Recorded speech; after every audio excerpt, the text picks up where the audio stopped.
My name is Dave Brown. I had a need to express my experience losing my wife, Sigrid. She was by far and away the best person I knew, and probably the best person I'll ever know. I hope my family isn't insulted by that, but Sigrid is the one that made me more compassionate, more human, more emotional. She gave me the joy and the purpose of being a man, a husband, even a father. And most importantly, I learned how to love.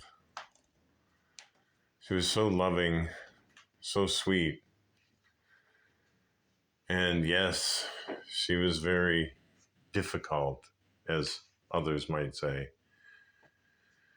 But it was all part of her incredible brain, which was both her strength and her weakness, and ultimately claimed her life.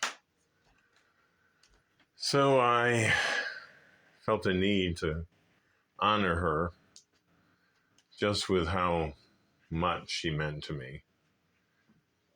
And I know she touched a lot of lives. And if you want to comment, please do. I'd love to hear from you. But her greatest achievement was just the joy that she can bring to others in a very powerful way, in a very simple way. She had this infectious laugh, made everyone laugh around her. And she was so smart and saw such humor in anything with that ironic twist that most people miss. But she saw it all.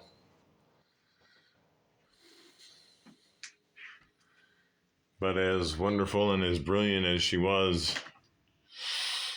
it was probably the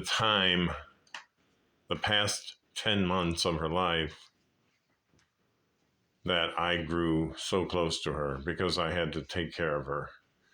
She knew she was losing her mind.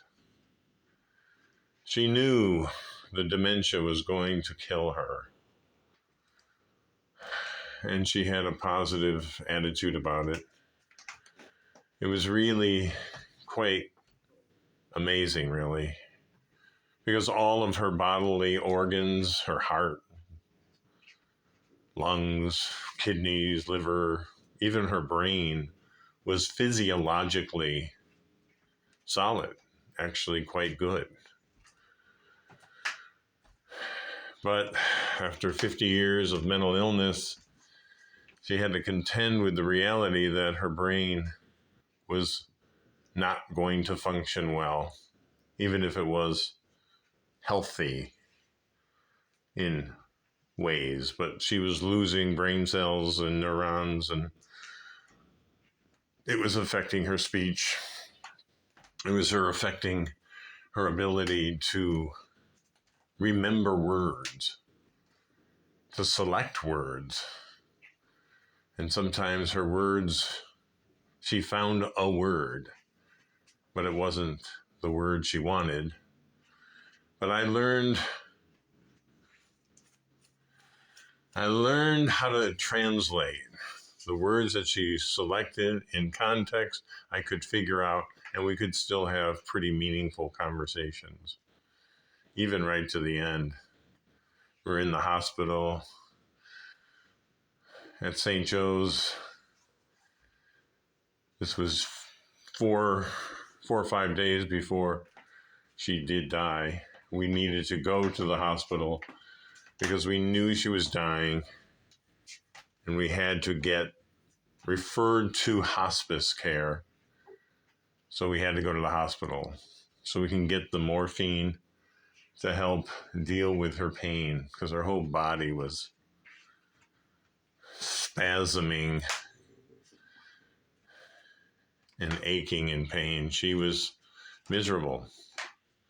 I'm not trying to depress anyone, but I want to make sure you understand that her journey from living to death was hell. It was incredibly difficult for her because she had such a healthy body that wouldn't let go of life, even though in her mind and in her spirit, she was ready to go. And that was sad because she had to endure, 10 months of dying. That's what it amounted to. And the last of it, the very last day, she had fallen asleep once we got her back home after the hospital stay, and within 32 hours, she died. And like the last 8 hours, she went into some kind of a coma and was hyperventilating.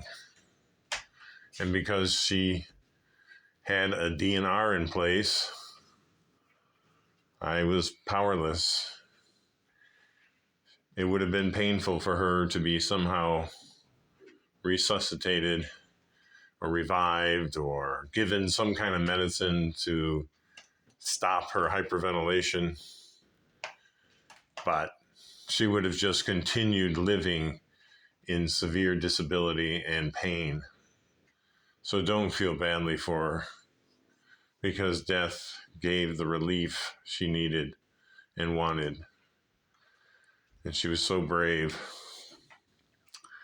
I don't know if I'll be that brave when my time comes, but she'll be my inspiration anyway.